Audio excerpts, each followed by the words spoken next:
Hello everybody, welcome back to Kerbal Space Program. In between episodes, I got a lot of research. Got through a lot of this stuff. Flight control, aviation, which gives you access to some plane parts, advanced rocketry for a bigger motor, and more advanced aerodynamics. Now, I did this not by going into space, but exploring each of these areas. Each of these is a different area or biome. So I got all of these except this last one I saved to show you guys. So what we're going to do is we're going to go to the spaceplane hangar. Now, you may think, are we going to make a plane? And no, we are not. And you know what I did not think of? I did not check any of the recordings to see how loud that volume is. Seems like it might be pretty low. Alrighty, so, spaceplane hangar.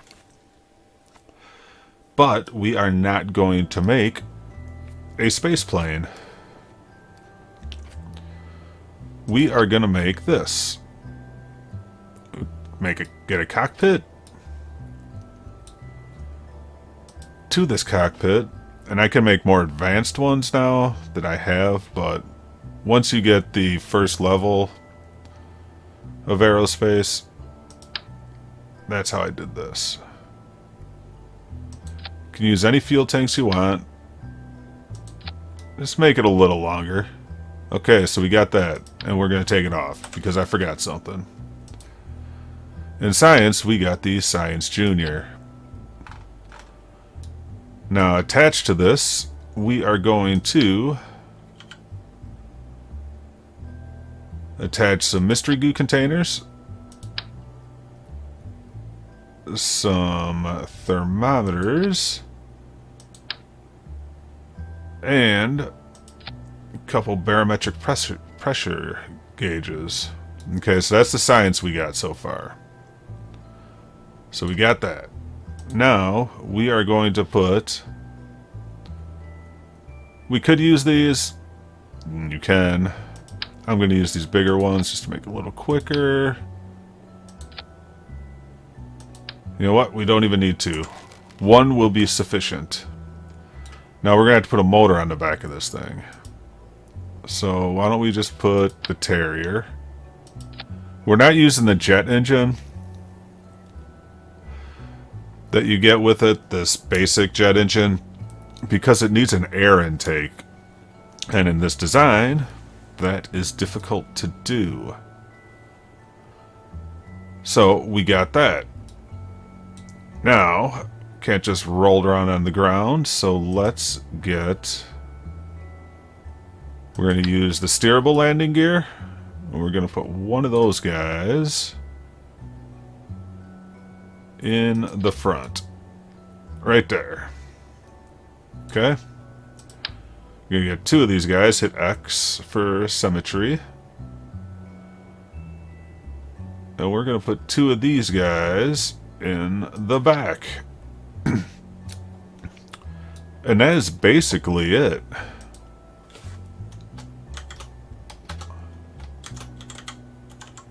We'll name this Kerbal Rover 1.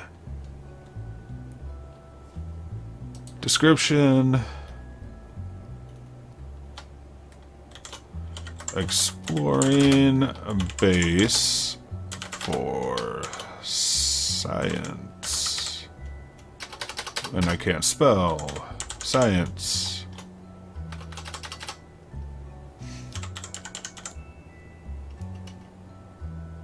And we just can't spell. Exploring base. You ever get those words that you're just like, is that even right?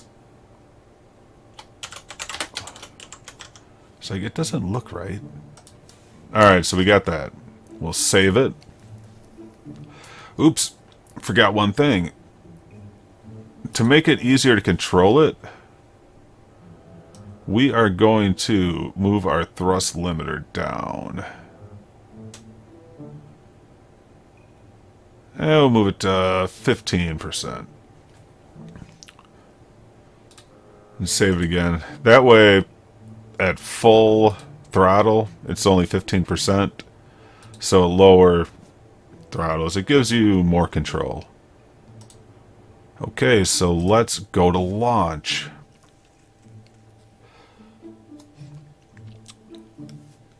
And waiting for it to load up. And first thing we're going to do, we're going to toggle the brake for a second so we don't roll around. Now if you click on any of your science things now to log stuff, I already hit this one, so I got 0. You'll notice it's from the runway. So the first time you do this, just go to launch, do all your science readings, and then recover. But we are going to release the brake,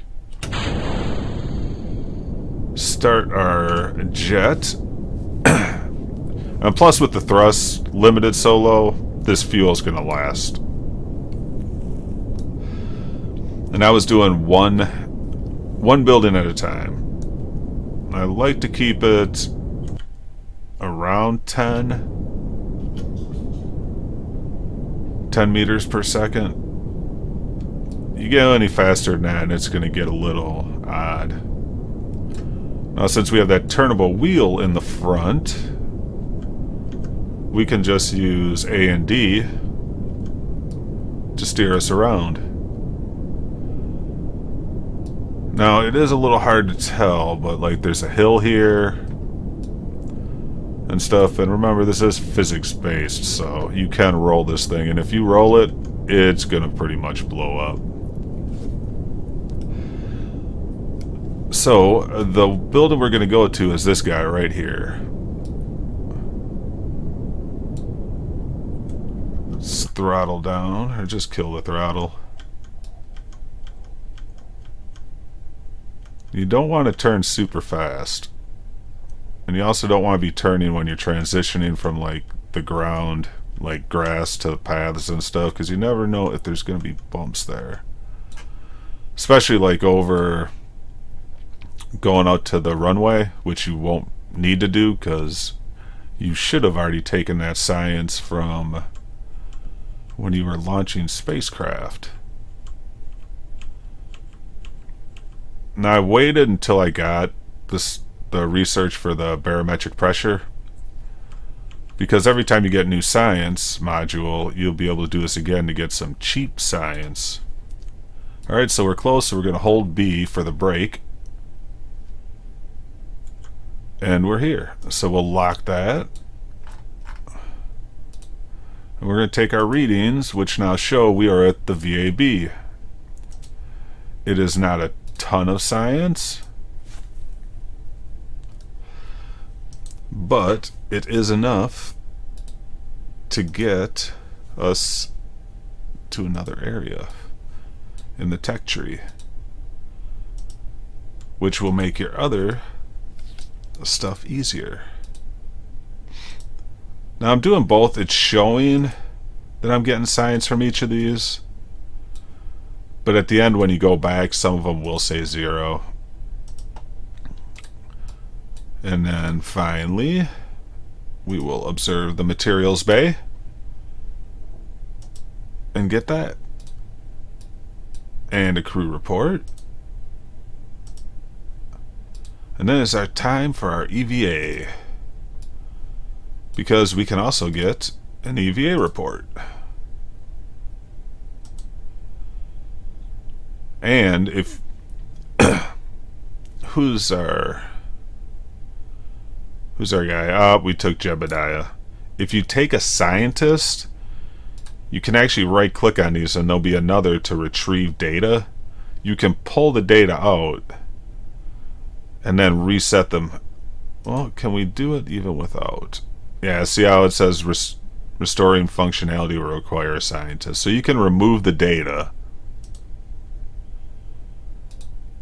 and then store it in the pod. And then you'd be able to reset these and then go to a different spot and do it again. So you could actually do two locations at once. So we'll get back in, because even though we were on the side, getting on the ground doesn't change where we're at. So now, recover vessel, and we should get a 20-ish science. 21.1. Which brought us to 39. And now I got all these areas done. And it's no different from, like, in the water. If you splash down in the water, you can get different data there when you're flying over different biomes. Like, there's grasslands, there's mountains, and everything else. The other item I want to talk about is mission control. Right-click on it. As you see, I leveled it up to level 2, and I have max active contracts of 7. And if I get a tracking station, I will get flight planning, which is going to be important because it gives us those maneuver nodes when we are in space. So we will upgrade that. Now patch cons, max DNS power, and if we go over here to mission control, we now have flight planning available. And the next upgrade just gives us unlimited contracts. Now I did mission control first to bring up the max, because some of these were expiring while I was running around and everything. And I went and got cash by just getting the missions that you test on the launch site. Or this one says, you know, test while landed. You know, if you're on the launch site, you're still landed. So we'll do another one of those real quick. Open. To this point, we're probably going to make Alpha one of our main crafts, so we'll make a new one. So we got that. What do we need for this? We need to test the Flea Solid Booster and the Spark Liquid Engine. So here's the Spark. Now, we don't have the research to have it, but since we have a mission, it's given it to us, and that's what I meant by the bluish background. So we have that. Let's right-click on that right away. Turn off the thrust limiter. And I'm not sure if the gimbal limit really matters, but... And the Flea Solid Booster, which we have already. Oh, you know what? We need to put a coupling on there, since they won't just attach to each other. And then we'll do the same for this. Thrust limiter and remove all the fuel. Probably get away with just removing all the fuel. We will name this Contract Test Rocket. Description for testing.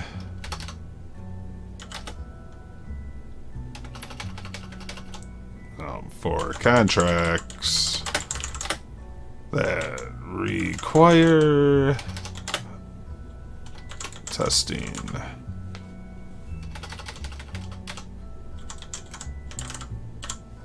And we will save this ship. So now we can go to the launch site.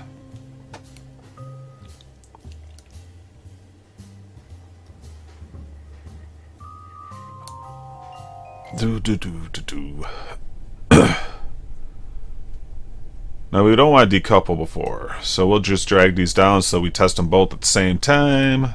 Put that there, hit space, and voila.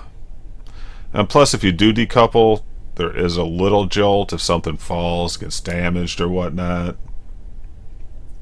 So, recover vessel. We got 2 more contracts done. So, as always, Appreciate the views. If you enjoyed the episode, leave a like, subscribe. Thank you to all the recent subscribers. And